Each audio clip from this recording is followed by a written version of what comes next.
परम पिता परमात्मा, सर्वश्रेष्ठी रचनहार, कबीर देव, कबीर प्रभु, कबीर परमेश्वर,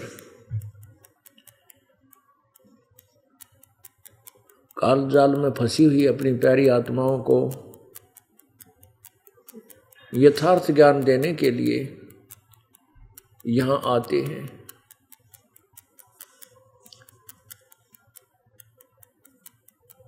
यहाँ का जो राजा है, इस 21 ब्रह्मांड का जो मालिक है, स्वामी है, वो ज्योति निरंजन है। और इस ज्योति निरंजन भगवान को, ज्योति निरंजन प्रभु को, यहाँ के स्वामी को एक श्राप लगा हुआ है। 1 लाख मानव शरीरधारी प्राणियों के सूक्ष्म शरीर से गंध निकालकर खाने का। उसके लिए वो ये सारी व्यवस्था अपने तीनों पुत्रों रजगुण ब्रह्मा, सतगुण विष्णु, तमगुण शिव जी से कराता है। अपनी उदर पूर्ति के लिए, अपने स्वार्थ के लिए इसने हम सबको भ्रमित किया हुआ है। कुल के मालिक पूर्ण परमात्मा से हमें पूर्ण रूप से अपरिचित रखा हुआ है। ये अपने आप को कहता है कि मैं यहाँ का मैं ही स्वामी हूँ और कोई प्रभु नहीं है। ये अपने लोक वेद के आधार से ये ऐसे भ्रमित करता है।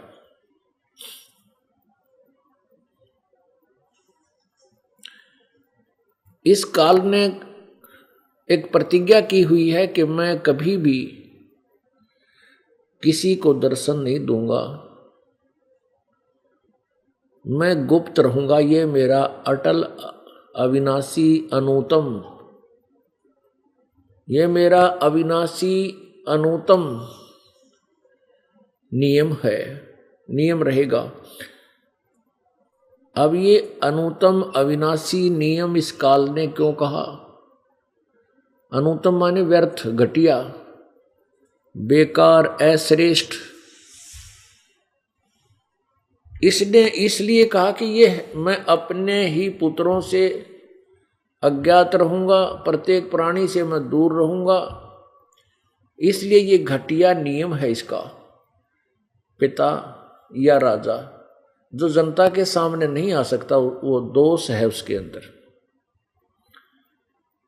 तो ये काल भगवान जो 21 ब्रह्मांड का स्वामी है, ये स्वयं कहता है गीता जी अध्याय नंबर 7 के श्लोक नंबर 24 और 25 में, ये कहता है कि मैं सबके सामने प्रकट नहीं होता, अपने यथार्थ रूप में, काल रूप में। जैसे गीता जी अध्याय नंबर 11 के श्लोक नंबर 32 में ये कहता है कि अर्जुन मैं काल हूं और सबको खाने के लिए अब प्रवृत्त हुआ हूं, अर्थात अब मैं प्रकट हुआ हूं। गीता जी अध्याय नंबर 7 के श्लोक 24-25 में ये स्वयं ही कह रहा है कि मेरा ये अटल, अनुतम यानी घटिया नियम है कि मैं कभी किसी के सामने प्रकट नहीं होता। और अर्जुन, ये मूर्ख जन समुदाय जो सामने खड़े हैं, ये मुझे कृष्ण मान रहे हैं, ये मुझे व्यक्ति रूप में आया हुआ माने हैं, ये मुझे कृष्ण मान रहे हैं, लेकिन मैं कृष्ण नहीं हूँ। मैं ऐसे कभी जन्म नहीं लेता जैसे कृष्ण और रामचंद्र जी लेते हैं। अब देखिएगा गीता जी अध्याय नंबर 7 का श्लोक नंबर 24 और 25 आपको दिखाते हैं, जो स्पष्ट करता है। ये श्रीमद् भगवत गीता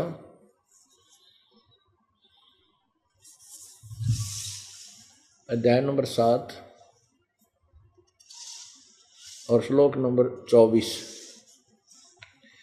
ये बुद्धिहीन पुरुष मेरे अनुतम अविनाशी परम भाव को नहीं जानते। बुद्धिहीन पुरुष मेरे अनुतम अविनाशी परम भाव को नहीं जानते हुए अव्यक्तम, अव्यक्त का अर्थ होता जो गुप्त हो, जो कहीं छुपा हुआ हो, हम हमारे पहुंच से दूर हो, उसको अव्यक्त कहती। मन इंद्रियों से परे मुझ सच्चिदानंद घन परमेश्वर को।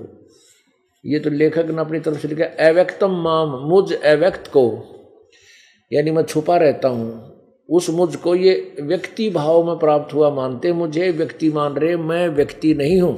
अब देखो श्री कृष्ण ये शब्द नहीं बोल सकता कि मैं व्यक्ति नहीं हूं, मुझे व्यक्ति रूप में माने, क्योंकि वो सामने व्यक्ति रूप में रहे थे और उपस्थित थे। ये काल बोल रहा है श्री कृष्ण जी में, अपना विराट रूप दिखा रहा है और ये कह रहा है कि ये मूर्ख लोग मुझ अव्यक्त को ये व्यक्त मान रहे हैं, मैं कभी तो ऐसे सामने नहीं आता और ये मुझे एक आदमी मान रहे हैं, क्योंकि काल अन्य को दिखाई नहीं दे रहा था। वहां उपस्थित किसी भी सैनिक को वो काल नहीं दिखाई दे रहा था, केवल अर्जुन को दिखाई दे रहा था। और अन्य जो समुदाय वहां खड़े थे सैनिकगण, वो केवल श्री कृष्ण और अर्जुन ही देख रहे थे, ये क्या बातें कर रहे हैं। अब आपने 24 पढ़ा, अब 25 में स्पष्ट किया है, अव्यक्त के भाव को प्रकट किया है। ये 25वां श्लोक था, अभी आपको दिखाया 25वां, इसका अनुवाद यहां किया है इन्होंने। अपनी योग माया से छिपा हुआ मैं सबके प्रत्यक्ष नहीं होता। यह अज्ञानी जन समुदाय मुझ जन्म रहित अविनाशी परमेश्वर को नहीं जानता। मुझको जन्मने मरने वाला समझता। अब ये यहां से हमने जो स्पष्ट करना है कि मैं अपनी योग माया से छुपा हुआ मैं सबके प्रत्यक्ष नहीं होता। इससे सिद्ध है कि ये कहीं रहता है और वहाँ गुप्त रहता है, अपनी सिद्धि शक्ति से ये गुप्त रहता है, छुपा रहता है, क्योंकि वहाँ अन्य की दृष्टि नहीं जा सकती, इसको दिव्य दृष्टि से देखा जा सकता है। अब ये स्पष्ट हुआ, ये काल अपने लोक में छुपा रहता है और ये ना ब्रह्मा के सामने आता, ना विष्णु के, ना शिव के। क्यों नहीं आता? क्योंकि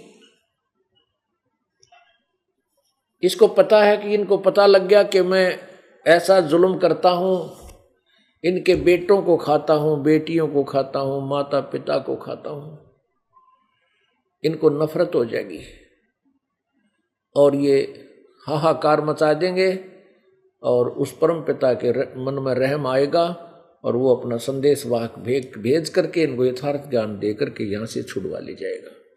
इसलिए काल स्वयं सामने नहीं आता, अपने पुत्रों को आगे कर देता है और इन्हीं के रूप में जो भी कोई साधक साधना कर रहा है वेदों अनुसार ब्रह्मा या विष्णु या शिव जी के रूप में उसको दर्शन दे देता है समाधि दशा में। तो वो भोली आत्मा, वो भोला ऋषि महर्षि, वो साधक समझ लेता है कि मैंने भगवान पा लिया और आशीर्वाद दे गया। वो आशीर्वाद जो काल इसकी भक्ति अनुसार उसी के तप से जो उसको खिलौना दे देता है, सिद्धि शक्ति दे देता है, तो उस सिद्धि शक्ति को पा करके वो ऋषि जी फूला नहीं समाता और ये मान लेता है कि ये ब्रह्मा विष्णु महेश जो यहाँ के मालिक हैं, यही परमात्मा है, यही भगवान है। फिर इन ब्रह्मा विष्णु महेश की पूजा प्रारंभ हो जाती है पूर्ण परमात्मा मान करके। जैसा भी ऋषियों को ज्ञान हुआ वेदों के अनुसार, उन्होंने ब्रह्म को सुप्रीम पावर मान लिया। तीन परमात्मा है पुण्यात्माओं, एक ब्रह्म, परब्रह्म और पूर्ण ब्रह्म, क्षर पुरुष, अक्षर पुरुष और परम अक्षर पुरुष। ब्रह्म, क्षर ब्रह्म और परम अक्षर ब्रह्म, ऐसे लीजिए, ब्रह्म, परब्रह्म और परम अक्षर ब्रह्म, एक क्षर ब्रह्म, एक अक्षर ब्रह्म, एक परम अक्षर ब्रह्म, यानी ये तीन हैं और तीनों के न्यारे न्यारे नाम पर्यायवाची हैं। अब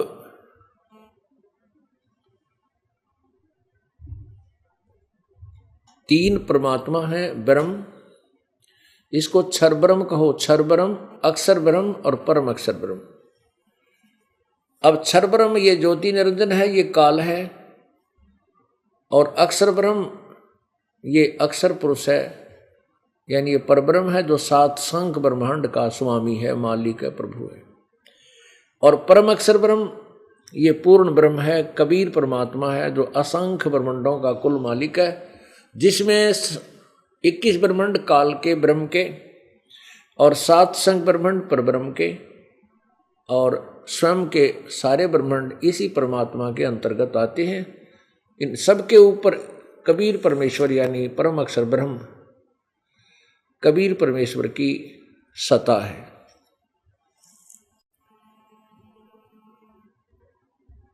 ये काल इसलिए भ्रमित रखता है कि इन आत्माओं को मेरी वास्तविकता का ज्ञान ना हो जाए,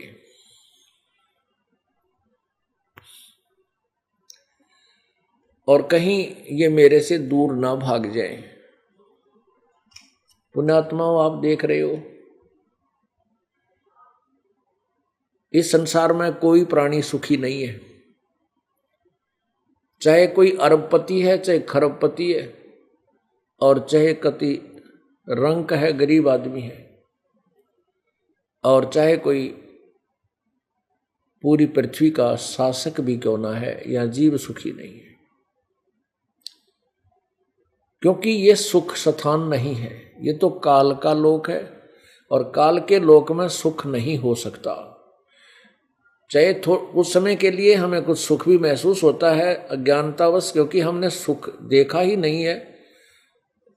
जिस सुख सतल पर हम रहते थे, सुख सागर में हम रहते थे, उसकी याद भी हमें नहीं रही, हम भूल चुके हैं। हम इस काल के जाल में फंसे हुए हैं। इस काल का स्वार्थ हमें फंसाने के लिए कि इसने 1 लाख मानव शरीरधारी प्राणियों को नित्य खाना पड़ता है। उसके लिए इसने हमारे को कितने प्रकार से फंसा दिया। पुण्यात्मा, हमारे सद्ग्रंथ इतना सुंदर ज्ञान देते हैं कि हमें नफरत हो जाए यहां संतान उत्पत्ति से, लेकिन काल ने एक बहुत चौकस प्रबंध कर रखा है। आप देखते हो, कबीर परमेश्वर कहता है कि कबीर कुत्ता 30 दिन, कबीर कुत्ता 30 दिन रुत पर रहे उजास, और कामी नर कुत्ता सही 6 ऋतु 12 मास। अब इसका कारण क्या है कि काल भगवान ने जैसे अन्य प्राणियों में जो संतानों उत्पत्ति, क्योंकि इसको एक और समस्या है इसके सामने, इसको एक श्राप लगा है कि 1.25 लाख डेली उत्पन्न करेगा और 1 लाख आहार करेगा, तो वो 25 लाख जो एक्स्ट्रा जो उत्पन्न करता है, उनको ठिकाने लगाने के लिए इसने 84 लाख प्रकार की योनियों बनानी पड़ी, और इनमें जीवों को भ्रमित करके अज्ञान बना के रखा। तो उसके लिए परमात्मा हमें बताते हैं कि प्रत्येक प्राणी जैसे पशु पक्षी हैं, ये समय आने पर ही उत्पत्ति यानी संतानों उत्पत्ति का प्रयत्न करते हैं। कबीर साहब कहते हैं, कबीर कुत्ता 30 दिन रुत पर रहे उजास। कुत्ता जो होता है 30 दिन ही प्रजनन क्रिया के लिए प्रेरित रहता, उसके बाद वो शांत हो जाता 11 महीने। और कहते हैं कामी नर कुत्ता सी 6 ऋतु 12 मास। और पुरुष मनुष्य को बताया है कि ये तो 6 ऋतु 12 मास ही विषय वासनाओं में फंसा रहता है। इसका कारण क्या है? काल ने मनुष्य को पता है कि मनुष्य जीवन में ये सोच सकता है, ये यहां से छुटकारा भी पा सकता है, इसलिए काल भगवान ने इस मनुष्य प्राणी के अंदर 5 विकार इकट्ठे ही फिट कर दिए कि ये आजीवन विषय वासनाओं में फंसा रहे और तेरे जाल से ना निकल सके। पुण्यात्माओं, हम यहाँ जब तक हमें ज्ञान नहीं था, हम इसी प्रक्रिया को अंतिम मान चुके थे कि जैसे हमारे परदादे चले गए, उन्होंने हमारे दादाजी की उत्पन्न किया, उनकी परवरिश की, शादी कर दी, और फिर उनका बच्चे हो गए, पोता पोती हो गए, वो चले मृत्यु को प्राप्त हुए। फिर दादाजी से हमारे पिता की उत्पत्ति हुई, उन्होंने हमारे पिताजी को पाल पोस कर बड़ा किया, शादी की, फिर हमारा जन्म हुआ। फिर हमारी भी शादी होगी, हम भी अपने बच्चों को ऐसे ही पाल पोस कर बड़ा कर देंगे, और फिर हम बेशकता मर जावा। हमने इतने ही प्रोसीजर का ज्ञान था। परमात्मा कहते ये भी कोई बात हुई? यू के सांग होया भाई, दादा कित कहाँ गया, परदादा कहाँ गया, और उन जाने वालों को के मिला? आप देख रहे हैं जो बुजुर्ग हो चुके हैं, बूढ़े, बचपन से लगे थे वो अपना माया जोड़ने में, और वो तो सारी उम्र खोदी, धंधा करके, काम करके, और एक दो कोठी बना दी, मकान बना दिए, 10-20 एकड़ जमीन ले दी, या कोई फैक्ट्री ला ली। और जो ही बच्चे बड़े हुए, युवा हुए, उन्होंने सारी संपत्ति पर कब्जा कर लिया। पिताजी के सामने देखते देखते बांट ली अंगेत, लड़ लड़ के खोस ली उस पिता से। अब जिंदगी जीवित, अब इसी जीवन में वो खाली हो लिया, जिसको अपना समझता था वो नहीं रहा उसका। अब परमात्मा कहते हैं ये काया तेरी है नहीं, ये माया कहां से हो, और चरण कमल में ध्यान रख भाई, इन दोनों ने खो। परमात्मा कहते हैं जीवित जग में जूती पड़े फिर जब तोड़े छाती। वृद्ध अवस्था आती है, वृद्ध अवस्था में माता पिता, बूढ़ा बूढ़िया कति कड़वे लगने लग जाते, और वही बुजुर्ग सारी उम्र अपने बच्चों के लिए रात पड़ा ना दिन पड़ा, एक ही उद्देश्य था, मेरे बच्चे सुखी हों, मेरे बच्चों के लिए इतना धन कुछ बना दूं। यदि उन बच्चों के भाग्य में होगा तो अवश्य बन जाएगा, वो भी बना लेंगे। और उनके भाग्य में नहीं होगा, आपने जोड़ जाड़ कर सारा जीवन अपना धंधे में खो के और 20-30 लाख रुपये इकट्ठे कर दिए, बच्चा हो गया निकम्मा, और उसने वो उसके देखते देखते सारे बर्बाद कर दिए। कोई बिजनेस शुरू किया उसी में हानि होगी, दूसरा किया उसमें हानि होगी, उस बूढ़े के देखते देखते वो कति चौपट हो गया सारा काम। तो परमात्मा कहते हैं जिस भी प्राणी का जैसा संस्कार है वो उसको मिलेगा, जब तक वो पूर्ण परमात्मा की शरण में नहीं आता। पूर्ण परमेश्वर की शरण में आने के बाद बच्चों के संस्कार यदि कमजोर भी होंगे तो परमात्मा उनसे यथार्थ भक्ति करवा करके उन पुनों से, उनके खाली थैलों को पुनों से भर देगा। वो बच्चे फिर ऐसे सुखी होंगे और आप भी अपना बुढ़ापा ठीक ठाक व्यतीत कर लोगे। क्योंकि जब बच्चा भक्ति में लग जाता है, वो सत्संग सुनता है, उसमें दया आती है, परमात्मा की पावर साथ रहती है, वो किसी को दुखी नहीं कर सकता। ऐसी फिर पुत्र वधू आ जाती है, बेटी आएगी, वह भक्ति लग जाएगी, उसमें भी दया होगी, परमात्मा का कंट्रोल उसके ऊपर होगा, तो फिर वो बेटी भी आपका सत्कार करेगी क्योंकि आप भक्ति कर रहे हो। अब साधु संत भक्तों के पास क्या होता था? वो भक्ति धन होता था और उनकी सभी सेवा करते थे।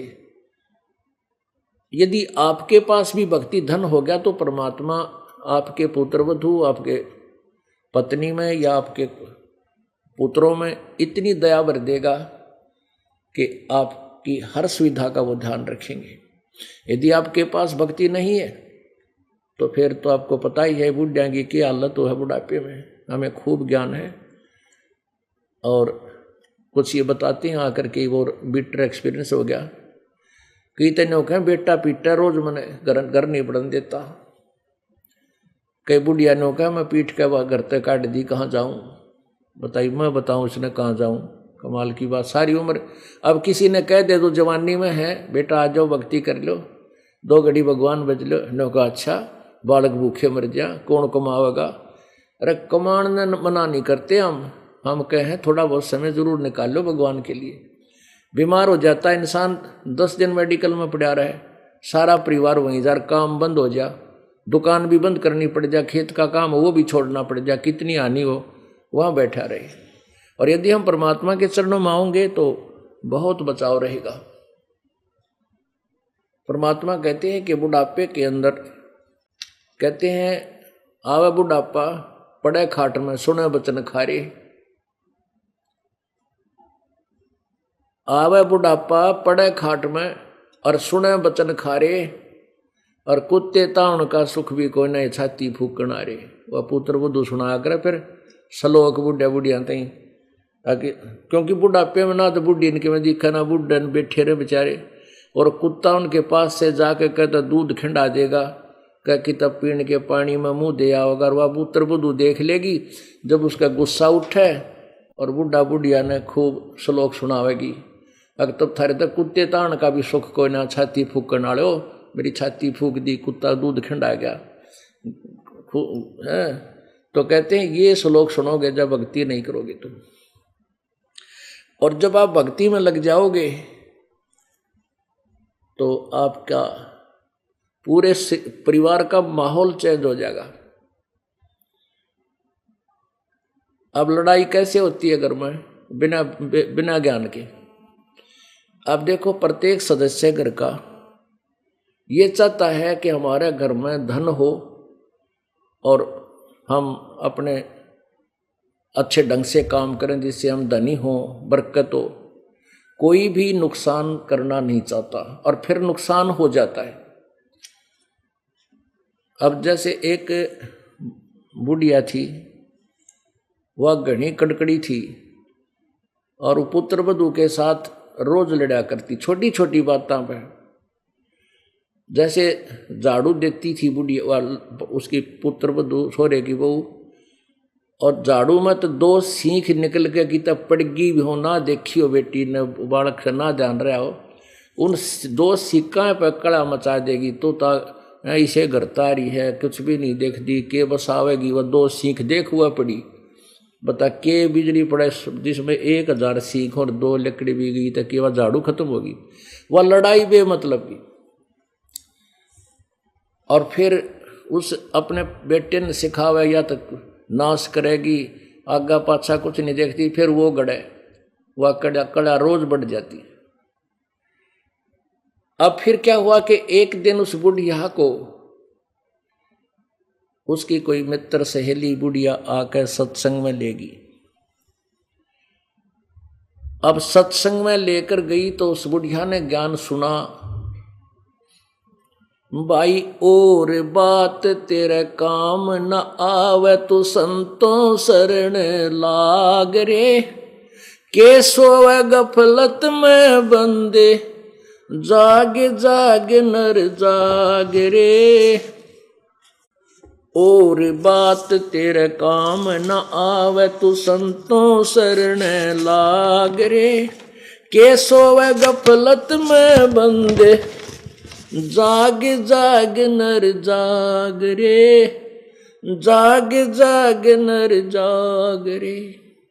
इस तन सराय में जीव मुसाफिर करता रहे दिमाग रे, तन सराय में जीव मुसाफिर करता रहे दिमाग रे। रात बसेरा कर ले डेरा, चले सवेरा त्याग रे, चले सवेरा त्याग रे। और बात तेरे काम न आवे तू संतों शरण लाग रे, के सोवे गफलत में बंदे जाग जाग नर जाग रे। भाई उमदा चोला बना अनमोला, ये लगे दाग पे दाग रे। उमदा चोला बना अनमोला, लगे दाग पे दाग रे।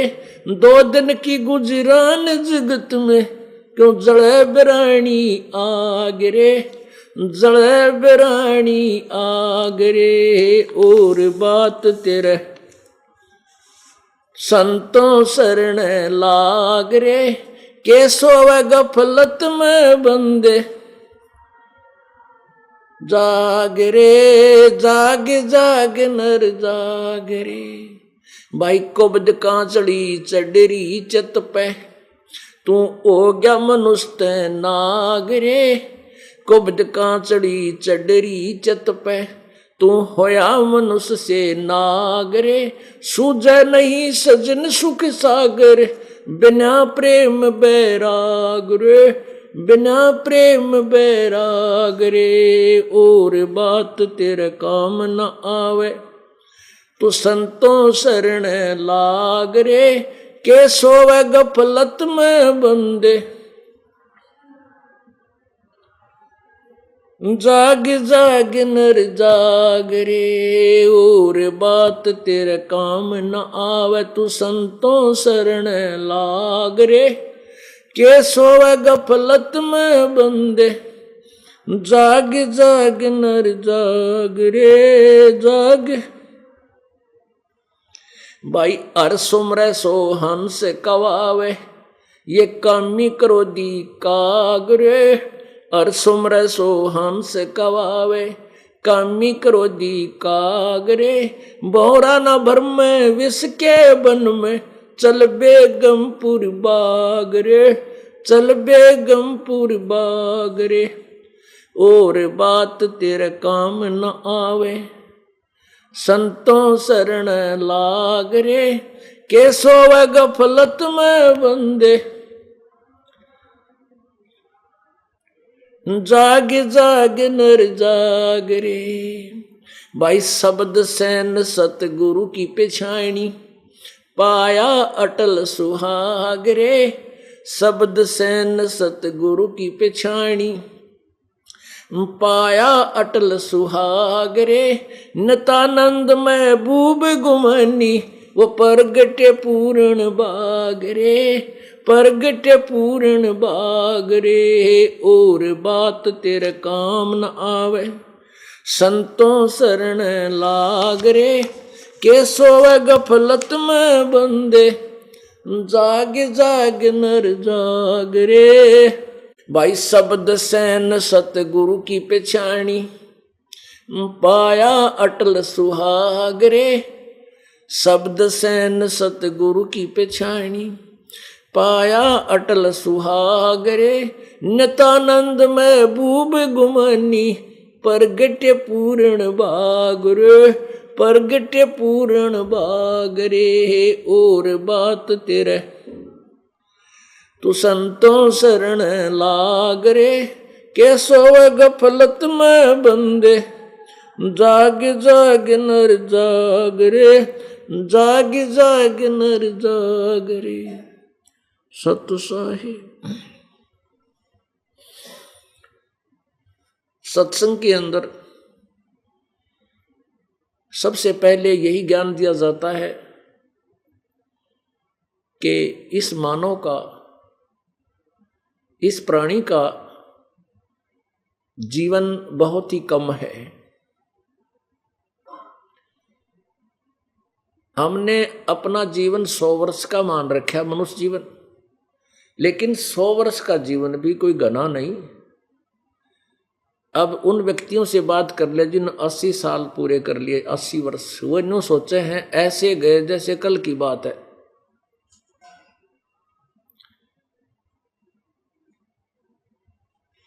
पुण्यात्माओं और परमात्मा कहते हैं नहीं भरोसा दे ही का, ये विनस जावे छन माही, और श्वास उस श्वास में नाम जपो भाई और ये तन कछु नहीं। अब इस मनुष्य जीवन का कोई भरोसा नहीं कब ये समाप्त हो जाए। और मान लीजिए हम 100 वर्ष भी मानकर चलते हैं तो भी ये ज्यादा नहीं है। ये 100 वर्ष ऐसे आ जाएंगे गिनती उंगलियों पर गिनते गिनते। इसलिए क्या बताते हैं कि उमदा चोला बना अनमोला, ये लगे दाग पे दाग रे। जब तक आप सत्य भक्ति नहीं करते परम संत आपको नहीं मिलते, आप शास्त्र अनुकूल साधना नहीं करते, तो सभी पूजाओं और साधनाओं में दोष है और सभी क्रियाओं में, सभी कर्मों में दोष है। अब जैसे आप अपने कर्तव्य कर्म करते हो, कर्तव्य कर्म में कौन कौन से कर्म आते हैं? जैसे मनुष्य के 4 वर्ण बनाए हैं, ब्राह्मण, वैश्य, अक्षत्रिय, वैश्य और शूद्र। इन अपने कर्तव्य कर्मों को तो हमने करना ही करना है। ये कर्तव्य कर्म तो हमने करने हैं क्योंकि हमारा शरीर और यहाँ की व्यवस्था ऐसी है कि बिना कर्म किए हमें कुछ मिल नहीं सकता। तो प्रत्येक कर्म में दोष है। जैसे किसान खेती करता है, उसमें ना जाने कितने प्राणियों के पेट को में से वो लोहे की वो फाड़ी निकाल देता है, कितना मिंडक मर गया, कितना कछुए के माँ का, कितना और छोटे मोटे जीव जंतु ना जाने कितने मार डालता है। एक हल से या ट्रैक्टर से जो खेत को संवारता है, उसमें असंख्यों अरबों खरबों प्राणियों को वो एक बार की उस नलाई में कीड़ी मर जाती है, मकोड़े मर जाते हैं, बेघर हो जाते हैं। कितना पाप गिनती नहीं हो सकती। एक अड़ाई और 1000 कसाई, हाली को एक हड़ाई बोलते हैं। ज़्यादा से ज़्यादा वो 20 फुट चौड़ा और 200 फुट लंबा, इस क्षेत्र को एक हड़ाई बोलते हैं किसान लैंग्वेज में।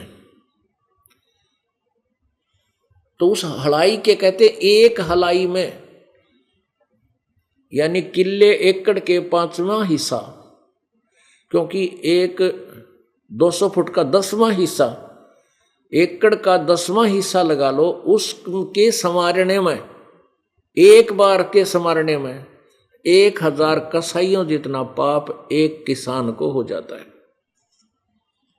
वो तेरा गजब हुई हो। अब ये पाप उसके बैंक अकाउंट में लिखा जाएगा।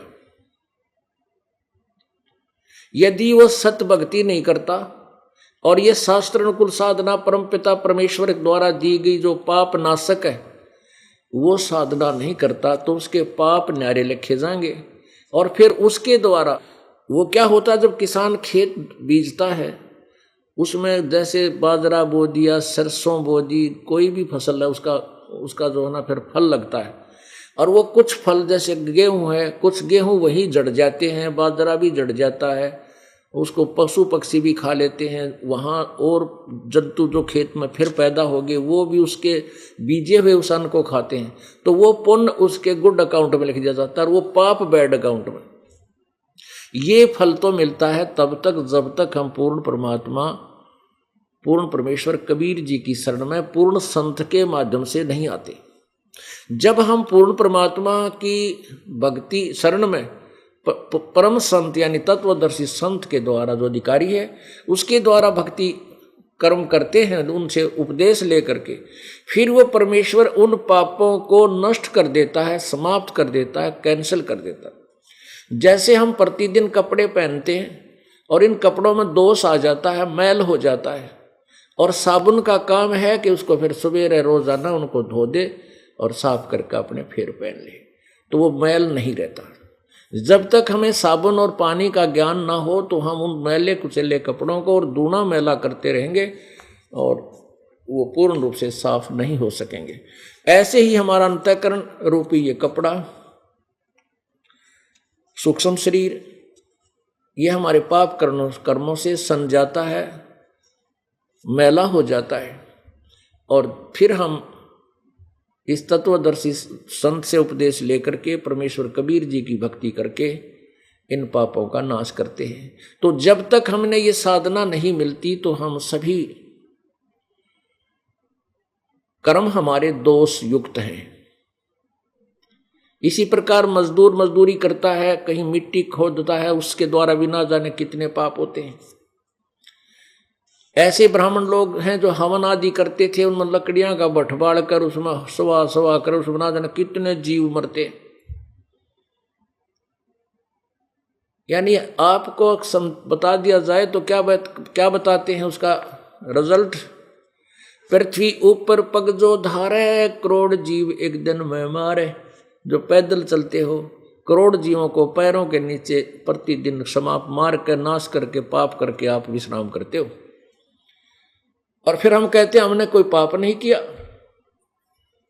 तो पुण्यात्मा, जब तक हम सत्य भक्ति नहीं करते, परमेश्वर की शरण में नहीं आते, हम कोरे पाप इकट्ठे करते हैं। जो साधना करते हैं वो शास्त्र विरुद्ध होने से दोष है।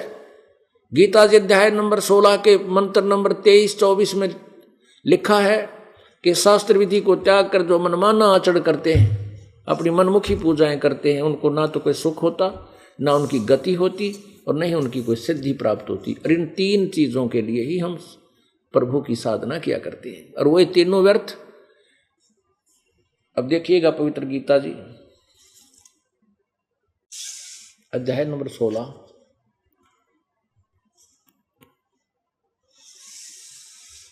मंत्र नंबर 23।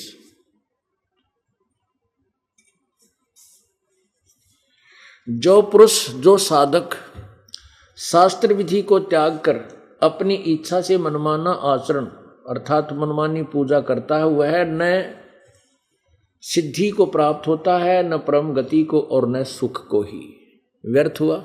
जो शास्त्र विधि को त्याग कर जो मनमानी पूजा करते हैं, अन्य कोई भी जाप करते हैं, ओम भागवते वासुदेव नमः, या ओम जो मनमुखा ओम तत्सत हरि ओम, ये हरे कृष्ण राधे श्याम सीताराम राधे राधे श्याम मिला दे, ये सारे शास्त्र विरुद्ध मंत्र हैं। ये सब शास्त्र विरुद्ध साधना है। जो से और पूजाएं करते हैं, मंदिरों में मूर्ति पूजा करते हैं या कहीं तीर्थों पर जाते हैं, ये शास्त्र विरुद्ध साधनाएं हैं। और इन शास्त्र विधि से विपरीत, यानी गीता जी में जो वर्णित नहीं है पूजा, वो शास्त्र विरुद्ध कही जाती है। तो शास्त्र विधि त्याग कर मनमानी जो पूजा करते हैं, वो उनकी सारी साधना व्यर्थ होती है। अब 24वें श्लोक में लिखा है, अध्याय नंबर 16 का ही, और श्लोक नंबर ये 24 है। इससे तेरे लिए कर्तव्य और अकर्तव्य की व्यवस्था में, यानी करने योग्य कर्म और ना करने योग्य कर्म में शास्त्र ही प्रमाण है।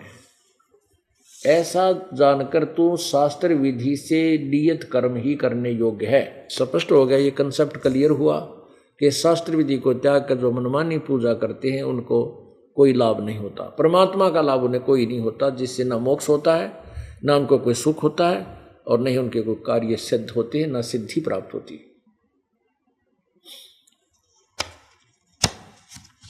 इसलिए क्या बताते हैं, और बात तेरे काम न आवे, संतों शरण लाग रे, केशव गफलत में बंदे, जाग जाग नर जाग रे, जाग जाग नर जाग रे।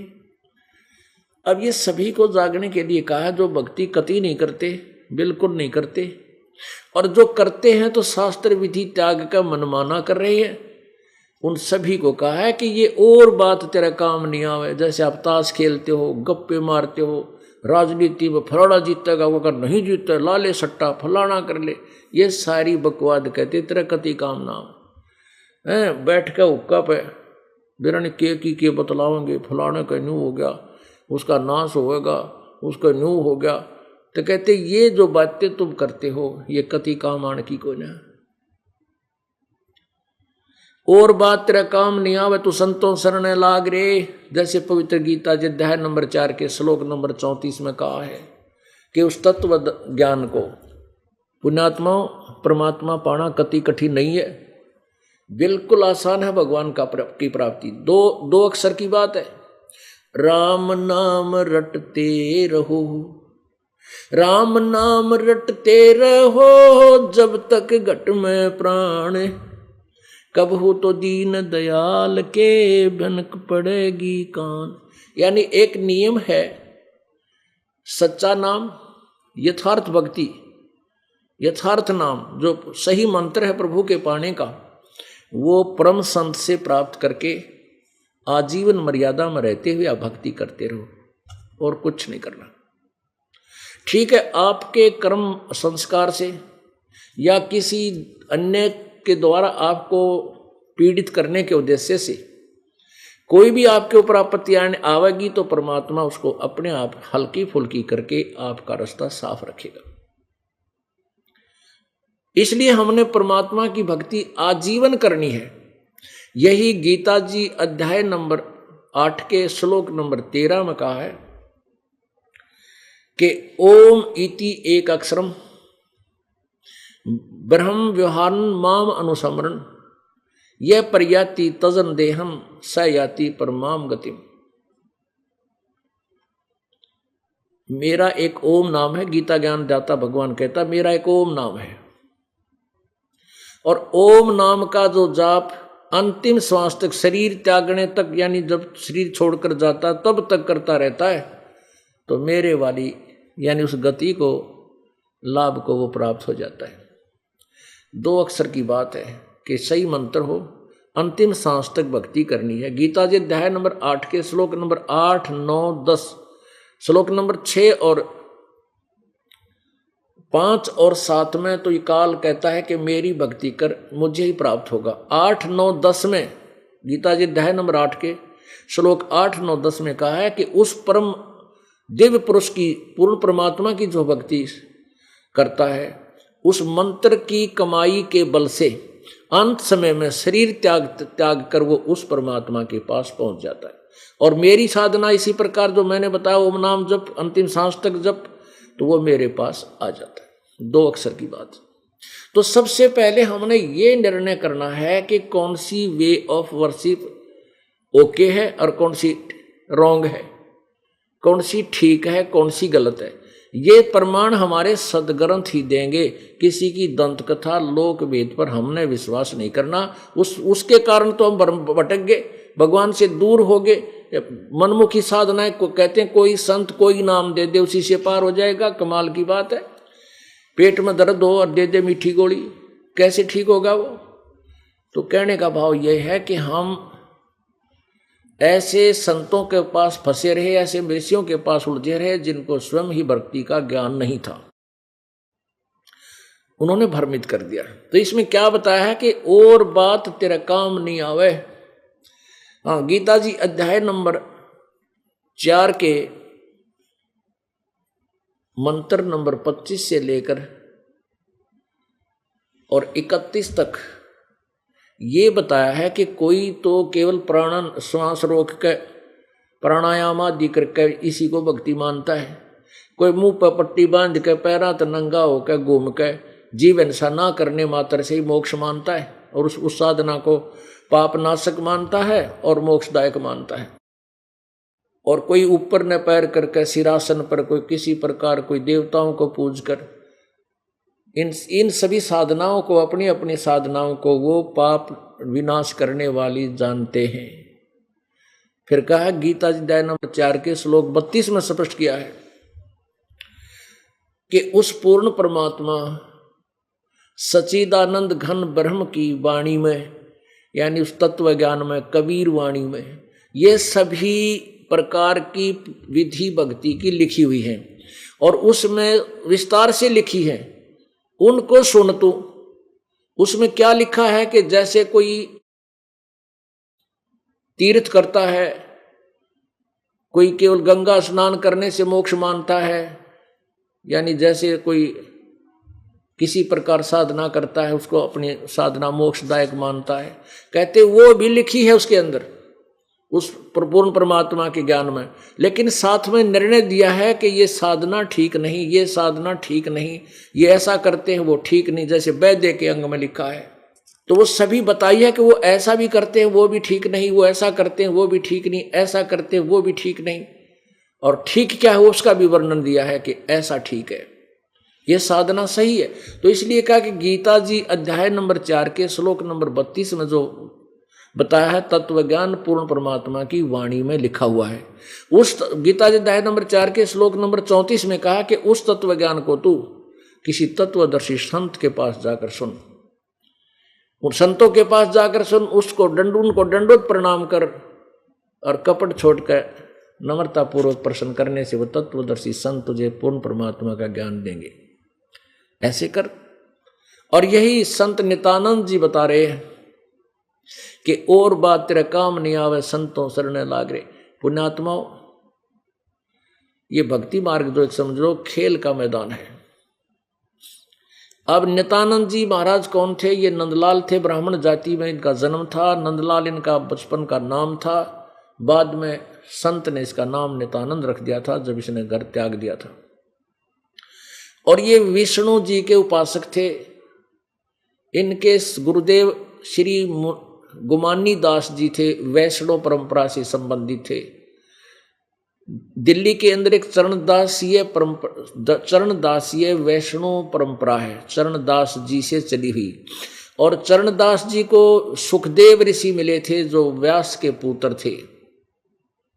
स्वर्ग से आकर के चरणदास अपनी उसकी कोई उपासक था पहले जन्म का, उसके लिए वहां पर आए और उनको अपने स्वर्ग तक जाने की विधि बताकर चले गए। उसके बाद चरणदास जी के अनुयायी उस परंपरा के अंदर उस पंथ में एक गुमानी दास संत हुए। गुमानी दास जी के शिष्य ये नित्यानंद जी हुए।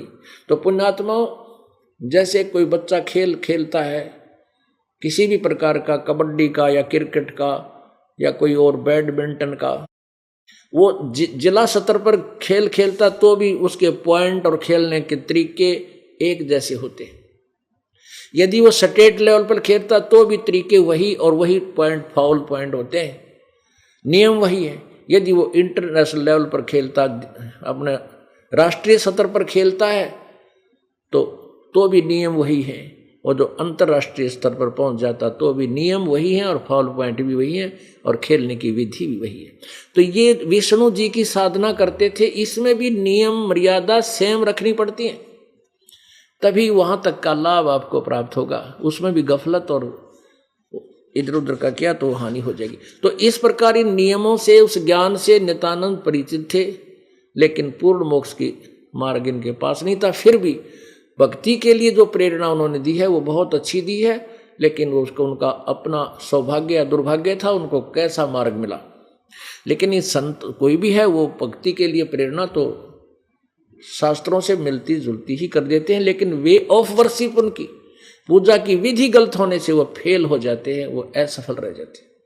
अब क्या प्रसंग चल रहा है कि और बात तेरा काम नहीं आवे तो संतों शरण लाग रे, और कैसो वह गफलत में बंदे जाग जाग नर जाग रे। इस तन सराय में जीव मुसाफिर करता रहे दिमाग रे। इस तन रूपी कोठड़ी में यह जीव रूपी मुसाफिर यानी यात्री कुछ समय का मेहमान है, और इसमें ये पता नहीं के तगड़मबाजी बढ़ाए जा, न्यू कर दूंगा अरिब का, न्यू कर दूंगा, कोठी बना लूंगा, अरिब का फैक्ट्री लाऊंगा। अब पुण्यात्माओं, हम प्रतिदिन देखते हैं दुर्घटनाओं में परिवार के 4-4, 5-5 सदस्य इकट्ठे मर जाते हैं, और इक्का दुक्का तो डेली प्रतिदिन मरते हैं, और बाकी शेष बच्चे भी सोचते हैं कि हम तो बच गए, यो मर गए। तुम बचे बच गए भाई, तुम आप कैसे बच रहे? उसी रोड पे वही गाड़ी और तुम भी उसमें बैठे, तुम कैसे बच गए? परमात्मा कहते साथी हमारे चले गए,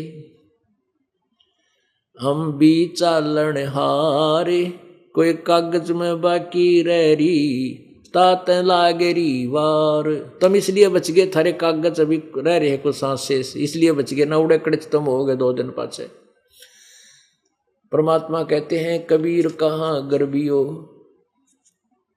कबीर कहाँ गर्बियो, ये काल गह करकेश।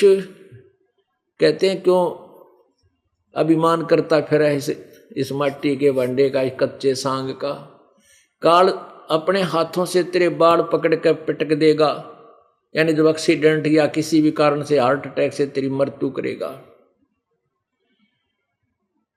और ना जाने कित मारेगा तुझे, क्या घर क्या परदेश। कबीर कहाँ गर्भियो ये काल गह कर केश, ना जाने कित मार सी, क्या घर क्या परदेश। कहाँ जन्मे पाले पोसे, और बहुत लड़ाए लाडे, ना बेरा इस शरीर के भाई, कहाँ खंडेंगे आडे। नो बिना बेरा यो कित मरेगा जाकर किस अतिथि होगी। आपने देखा होगा अरबपति और खरबपति हेलीकॉप्टरों से गिर के और ईसा कचूमर निकल गया, उनकी हाड भी पहचान में ना एक के कुणसे का अंग कौन सा है। ऐसी वीरान माटी ने इसमें आड़ चाम से बने पुतले की अंत में होती है। और जब तक इसका पूर्व संस्कार है, ये चाहे कितना बड़ा अधिकारी बन जा, चाहे सीएम बना, चाहे पीएम बना, चाहे पूरी पृथ्वी का राजा बन जा, इसकी अपनी कमाई और श्वास शेष वही उछल कूद कर रहे हैं। और जब समय पूरा होगा, ना तो ये सीएम बने ना पीएम बने, बैठ जाएगा मुड्डे पे, क्योंकि वह बैटरी डिस्चार्ज हो ली, आगे इसने कुछ मिलना कोई ना, फिर ना जाने कौन सी योनि में जाओगा। और इस जन्म में ना बेरा के रोग लाग जा, भुगत भुगत कर मरेंगे। चाहे गरीब है, चाहे अमीर है, चाहे भक्त, जो भक्ति से दूर है वो प्राणी ऐसे दुख पाता है। तो परमात्मा ये याद दिलाना चाहते हैं, सत्संग के अंदर आने से जीव को सबसे पहले तो ये ज्ञान हो, तेरी क्या स्थिति है, तू के बना फिरे है, यो शरीर है क्या तेरा, ये ना जाने किस कारण से समाप्त हो जावे। और तू कति डरता नहीं, तो रोज देखता है दुनिया को मरते हुए और अपनी मृत्यु की कभी चिंता नहीं है। सबसे बड़ा आश्चर्य है। युधिष्ठिर जी से यमराज ने पूछा था कि वास्तव इस संसार में सबसे बड़ा आश्चर्य क्या है, तो युधिष्ठिर जी ने कहा था कि हम औरों को मरते हुए देखते हैं और हम कभी मृत्यु से डरते नहीं। ये सबसे बड़ा आश्चर्य है। कबीर परमात्मा कहते मौत भूल गया बावड़े, तने अचरज किया कौन, और ये तन माटी में मिल जाएगा तेरा ज्यों आटे में लौन। इस माटी में ऐसा मिल जाएगा, तेरा शरीर की सभा होने के बाद ये राख पता भी नहीं लगेगा या किसकी थी। गधे लोटा करेंगे इस राष्ट्रपति की मिट्टी पे और गधे लोटा करेंगे। यदि ये भक्ति कर जाते हैं, परमात्मा की भक्ति कर जाते हैं, तो ये भी अपना जीवन सफल कर सकते हैं। तो इस प्रकार परमात्मा कहते हैं, कबीर हरि के नाम बिना ये राजा रसब हो, रसब कहें गधे ने, अच्छे तगड़े गधे ने, और मट्टी लदे कुमार के फिर घास न डाले कोई, क्या दुर्गति होगी इस प्राणी की। तो संतों के ये विचार, ये चेतावनी की वाणी आपको जगाने के लिए, आपको पकड़ के उठाने के लिए, तू क्या कर रहा है, करना क्या चाहिए था, तूने किस मार्ग पर लगा है बावड़े, रास्ता पकड़े। सुखदेव ने 84 भुगती बना पजावे खरहो, तेरी क्या बुनियाद पुरानी तू पेंडा पंथ पकड़े वो। सुखदेव जैसे ऋषि भी गधे बने, जो महापुरुष होया करते थे कभी, और फिर अपने कर्मानुसार गधे की योनि में गया। तो सुखदेव ने 84 भुगती बना पजावे खरवो, खर कहते हैं गधे को, और तेरी क्या बुनियाद पुरानी तू पेंडा पंथ पकड़वो। तेरी क्या बुनियाद है कि तू उन साधनाओं से, जो सुखदेव जैसे ऋषि महर्षि करके वो गधे कुत्ते सुअर की योनि में चले गए, और तेरी क्या बुनियाद पुरानी, तू इतनी साधना नहीं कर सकता जो छोटी मोटी साधना है तू करता, इधर उधर मंदिर मस्जिद में जाकर उन ऋषियों जैसी नहीं कर सकता, और उनकी ये दुर्गति हुई, तेरी क्या औकात है। इसलिए पेंडा पंथ पकड़वो, इसलिए तू परम संत की शरण में जा, तत्वदर्शी संत की खोज कर, उस परम संत से उपदेश लेकर वो मोक्ष मार्ग, यथार्थ मोक्ष मार्ग प्राप्त कर, वो पेंडा यानी वो मार्ग पकड़ उस रास्ते लग जा। कहते इस तन सरा में जीव मुसाफिर करता रहे दिमाग रे। अब जैसे एक व्यक्ति सुबह यहाँ से चला अपने घर से, और दूर देश से अपना पूरा काम, कोई घर की व्यवस्था बनाने के लिए कोई वस्तु लेने गया था और नाइट सर्विस से आ रहा था कि शीघ्र जाकर के ऐसा करूँगा वैसा करूँगा, और वो रास्ते में एक्सीडेंट हो गया, दुर्घटनाग्रस्त हो गया, वही मृत्यु होगी। अब वो रह गया धरा धरा, कि इतना टाइम नहीं था उसके पास कि कल जाके ले आऊँ, नहीं आज जाऊँ रात न वापस आऊँ, रात ये कर दूँ वो कर दूँ। परमात्मा कहते हैं बेटा मना नहीं करते हम तुम्हें काम करने से, मना नहीं करते नाइट सर्विस में चलने और ना चलने से, हम तुम्हें प्रार्थना करते हैं, प्रेरणा करते हैं कि भगवान क्यों भूल गया। ठीक है, काम आप भी वही करोगे जो पहले करते थे, रात नाइट सर्विस पर भी जाओगे, जल्दी भी आना चाहोगे, ये तो एक जीव वृत्ति है, लेकिन इसमें परमात्मा की भक्ति करते रहो। जो भस्म भक्ति होती है ना, किसी में नहीं होती। इस दास का बिटर एक्सपीरियंस है। आप यहाँ से कुरुक्षेत्र जाते हो, चंडीगढ़ जाते हो या बरवाला से रोहतक जाते हो, 2-2.5 घंटे बस में सहमत लगे, और कुरुक्षेत्र अम्बाला चंडीगढ़ जाओ तो 4-5 घंटे लगते हैं। अब आप बस में बैठ गए, सीट मिल गई, 2 या 3 वाली सीट पर विराजमान हुए। अब साथी बैठने वाला 2 बात पूछेगा, कहाँ से आए हो, कहाँ जा रहे हो, उसके बाद टॉपिक खत्म। फिर तो बेमतलब जो है ना बात को तो छेड़ा जाता है, छेड़ेगा आपको, कौन कैसा लगता है, कौन बनेगा आपको पता लग, मतलब इस तरह की बातें छेड़ेंगे। मैंने सुना अखबार में ऐसे पढ़ा था, वहाँ से उसमें लिख रखा था, फिर शुरू हो जाएंगे उनके वो पूरे 9-2-11, वो अपने प्रश्न, वो अपने उत्तर, मन सारा सफर बकवादा में खोदे। और जब अब हमें नाम मिल गया, 2 मिनट भी पूरी नहीं लगती, कहाँ से आए हो, वहाँ से आए हैं, कहाँ जाओगे, वहाँ जाएंगे, बस। फिर वो छेड़े अखबार में पढ़े, अपना कान बोझ कर बैठ जा और माथा टेक दे, अगले डंडे पहनो। अब वो बोल रहे को नहीं, और सुमरण शुरू कर दे, अपना स्मरण शुरू कर दे। यहाँ से लेकर वहाँ तक 5 घंटे ना किसी तो बोलना, ना कि तो किसी चीज़ की आवश्यकता। आदमी वैसे यहाँ बैठा है, कोई काम याद आ गया, छोड़ कर नाम मंत्र बाज लीला वो कर लूँ, करना पड़ता है। और वो तो इतना जो ना बढ़िया सिमरण होता है, नो डिस्टर्बेंस, उसमें कोई दिक्कत कोई ना आती।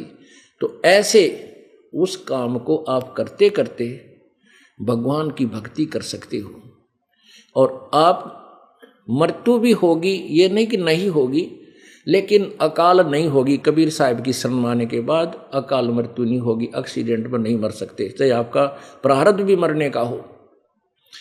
किसका जो पूर्ण रूप से मालिक पर समर्पण है और मर्यादा में रहता है। जब लग हंसा हमरी आना, काल लगे ना तेरा बाणा। परमात्मा धमकाते हैं इस काल को कि जब तक जीव मेरे आन कान में रहेगा, मेरी मर्यादा में रहेगा, नियम में रहेगा, काल तेरी चाल नहीं चलेगी, तेरा कोई तीर उस पर नहीं लग सकता। जैसे अकाल मार देता, दुर्घटना में मृत्यु करा देता, कि तो हार्ट अटैक कर देता या किसी और